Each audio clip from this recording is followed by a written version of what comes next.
Hey Crush fans, today's broadcast of the CrushCast is brought to you by Ciulla Medical Center, a member of the Ciulla Health Systems. Ciulla Health, the right care, right here.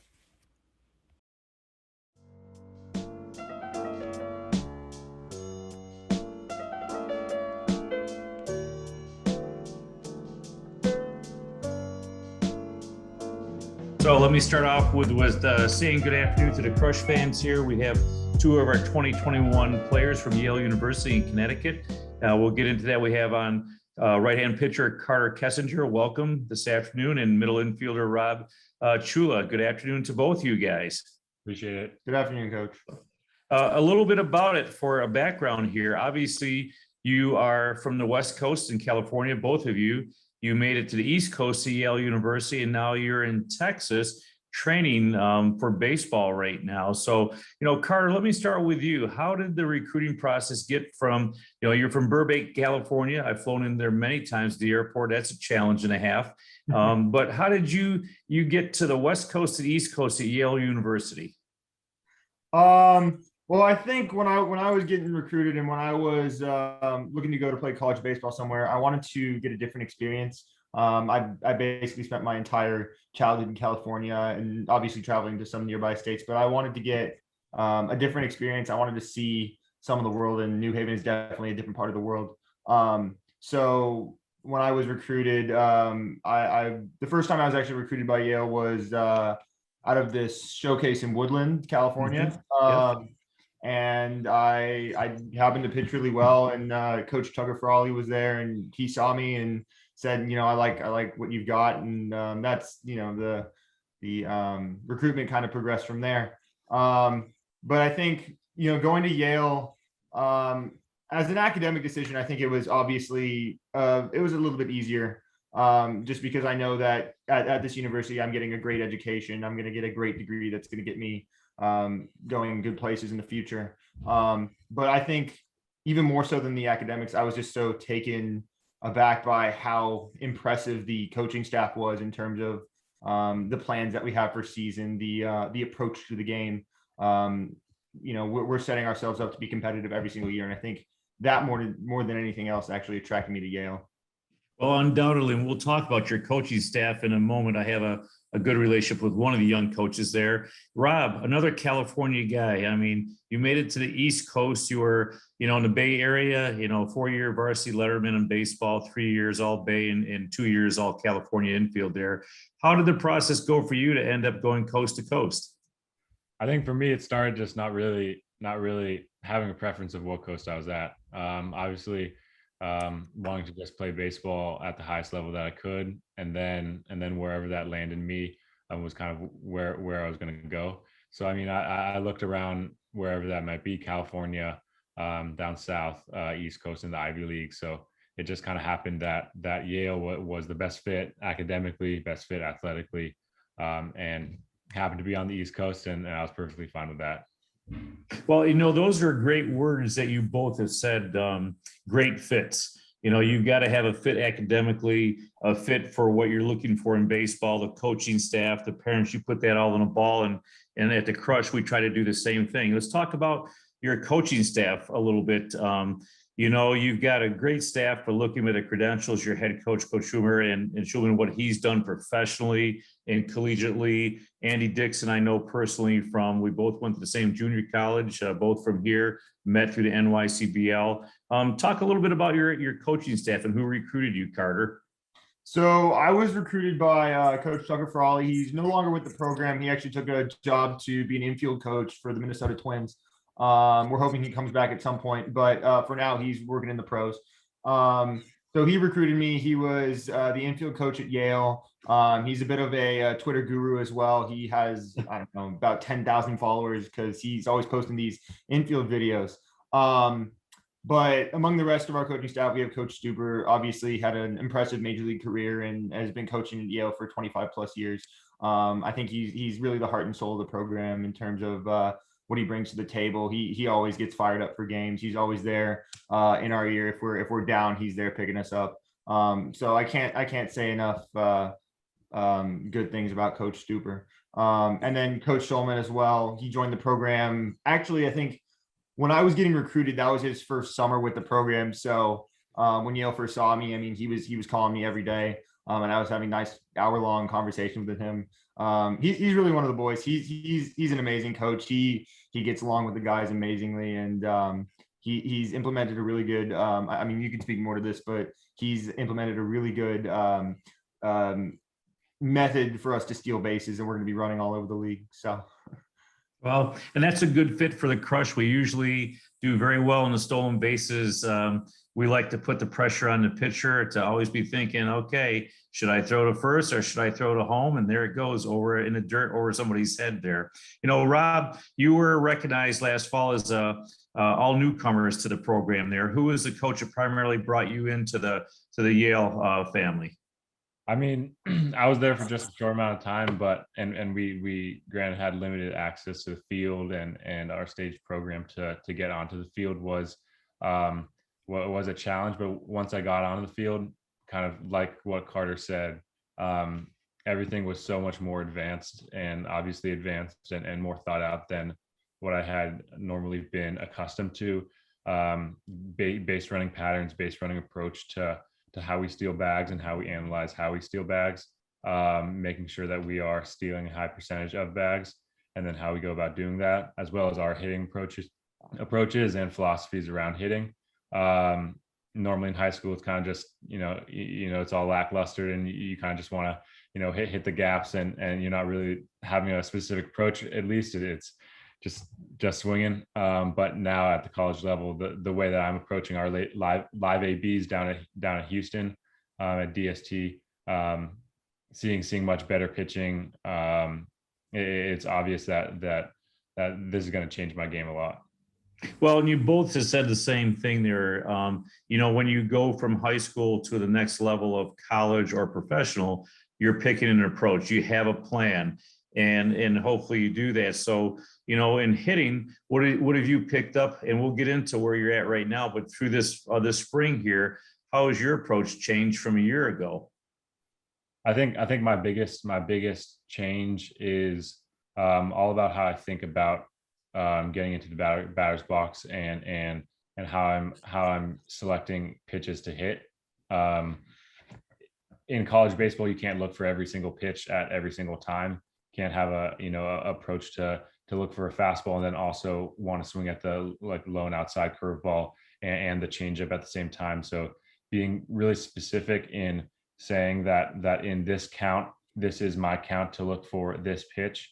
And I have to lay off on every other pitch that I see, even if it's in the strike zone, for me to be super, super diligent with where I'm looking at pitches, where I want to see a pitch. And if that pitch is there, that I need to be able to hit that pitch at a really high percentage because that's where I'm looking for the pitch. And so that helps me be able to get more hits in later counts and harder counts because I'm looking for specific tendencies with pitchers. Well, I use that for a segue for the pitcher on your right there. So now he knows your plan. And so as the recruit, as you go out and you do the scouting as a pitcher now, what have you worked on in your first year, the last year at Yale with your progress, Carter? Yeah, so I think, college baseball pitching it's the same and it's different from high school. I mean, it's the same in terms of you're always up there trying to attack a hitter. You're hitting spots and you're getting outs. It's that simple, really, in terms of the similarities between high school and college. And college, of course, is a little bit different from high school in the sense that that every single guy on that team in that lineup that you're going to face is going to be good. Everybody is going to have the potential to do damage, and so you're going to give up. You're going to have your lumps. You're going to give up some bombs every once in a while. So I think the thing we've worked on a lot has been more off the field. Actually, we read the mental ABCs of baseball. That's something or mental ABCs of pitching, I should say. And so that's something that we would discuss every week. We would have certain letters that we'd have to read, and we'd go through and among pitchers discuss it and kind of go through our mental game on the mound, try to get that shored up and to make sure that we're focusing on the right things when we're on the mound, that we're not trying to control all aspects of the game, that we're controlling what we can control. And ultimately that's going to lead to the most success. That's a great approach because we all wish we could do everything or control everything. And even at the third base box or the dugout, okay, I wish we could do something. And when we all learn, hey, this is what we can do best, we build on our strengths. I mean, that's a good way moving forward. This is Matt from Anderson's Farm Market and Country Store in New York, the fruit and veggie people. We have got a great lineup of local products. We got milk, eggs, frozen beef, frozen buffalo, yogurt, Heidelberg bread, New York State cheese, delicious baked goods coming out of our bakery. We got a full line of produce with a lot of local stuff in there too. Come up and see us 3 miles north of Homer on Route 281. Hey, you got to take a look at Facebook. There's a daily hot food special on there and a whole lot of other great stuff. See you later. Bye-bye. This episode of the CrushCast is also brought to you by Tompkins Trust Bank in Cortland, New York, where no matter what your business goals are, they have a variety of options to fit your needs. Locally owned, trustworthy banking. Both of you and your team, unfortunately, COVID has taken its toll over the past year on many programs, multi-sports, and the Ivy League is not playing this year. You and many of your teammates took a trip to Texas. Why don't you tell us about where you're at and what you're doing there? You've got the mics, you tell us. So we're down at DST Houston, Dynamic Sports Training in Houston. Got the word from some of the local guys who are from Texas, who live in Texas, who are training here in the fall. A smaller group in the fall that we're training that weren't on campus. While Carter and another group were down at Cressy in Florida.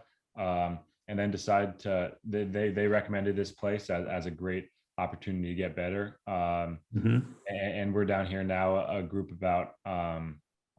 big group of freshmen, sophomores, and juniors that are down here training every day, trying to get better. A really good group of college guys down here, a good group of now they're filtering out, but in the beginning half, we had a good group of minor league and pro guys that were training at the same facility.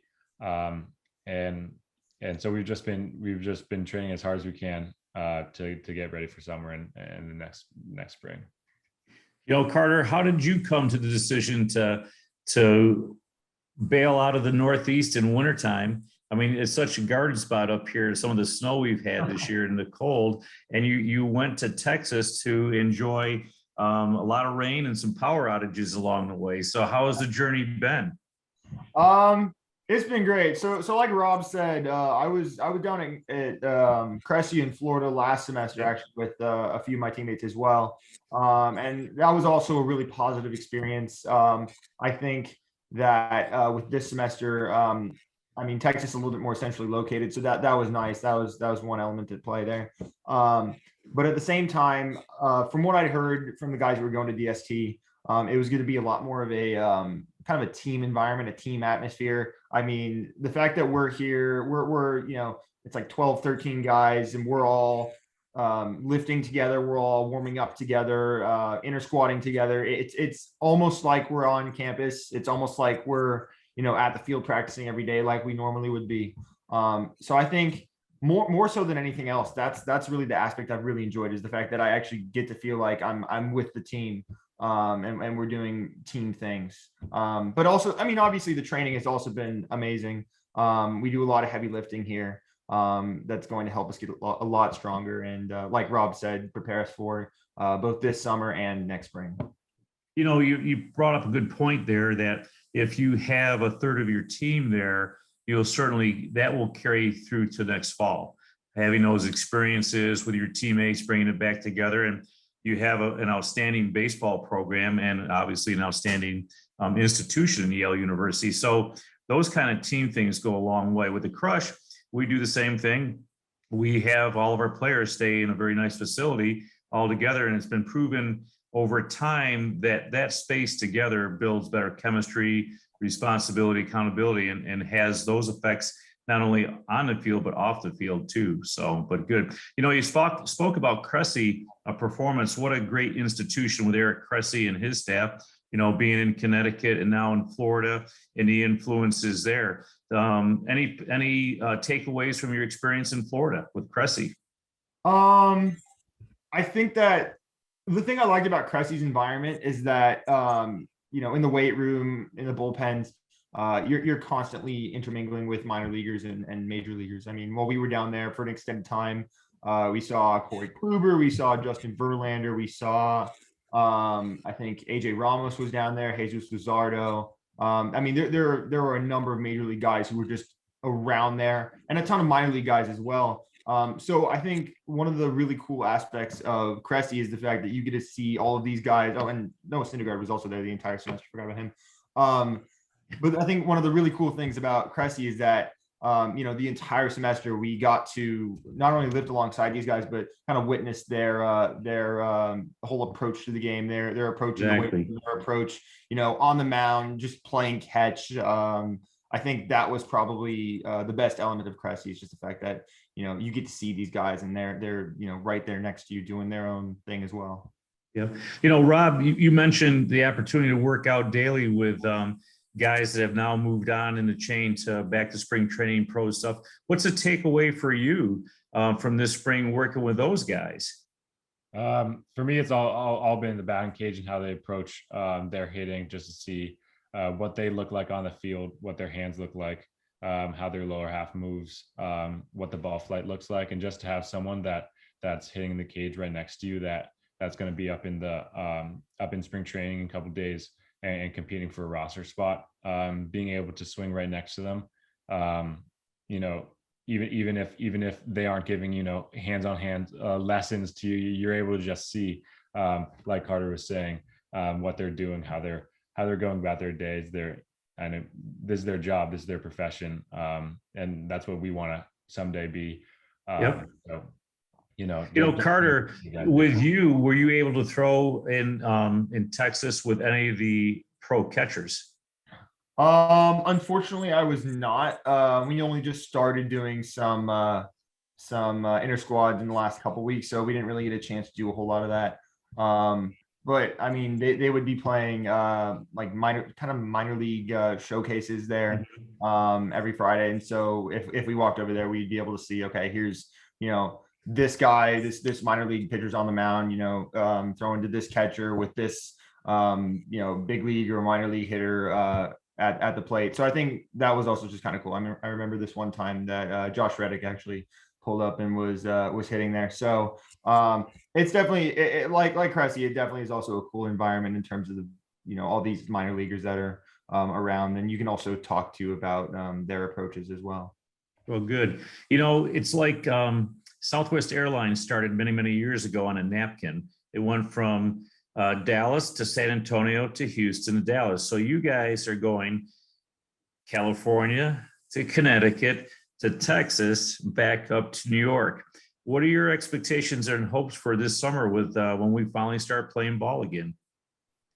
I'm just looking forward to getting back to competing. It's been a long time away from the field, a long time away from kind of traditional competition, and it's just going to be a blast to be able to have a season, play games, win, compete, and just be on the field. So that's what I'm hoping for, is just that feeling of competition again.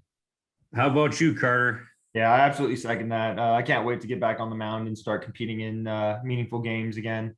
And even just going on the road and pitching in another stadium where you've got fans, and just the whole environment is something I've definitely missed in the past. If not just the past 2 years, just also the past year. So I would second what Rob said. I'm definitely ready for that competition again. Well, you think you're hungry, I'm hungry.